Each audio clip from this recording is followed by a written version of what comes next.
বন্ধুরা, সবাই মেহেদি দেয় ঈদের আগের দিন, আর আমি মেহেদি দিতেছি ঈদের পরের দিন। কারণ কে দিয়ে দিবে, মেহেদি দেওয়ার মতো কেউ ছিল না।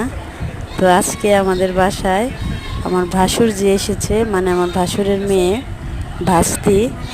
তো সে আমাকে মেহেদি দিয়ে দিচ্ছে। তো সেই ভিডিওটি আপনাদের সাথে শেয়ার করলাম। তো দেখুন আমার ডিজাইনটা কেমন হচ্ছে। অবশ্যই আমার এই মেহেদির ডিজাইনটা ভালো লাগলে কমেন্ট করে জানাবেন, আর আমার ভিডিওটি একটা লাইক দিয়ে দিবেন। তো আমার ভিডিওটি দেখার জন্য ধন্যবাদ সবাইকে। আল্লাহ হাফেজ।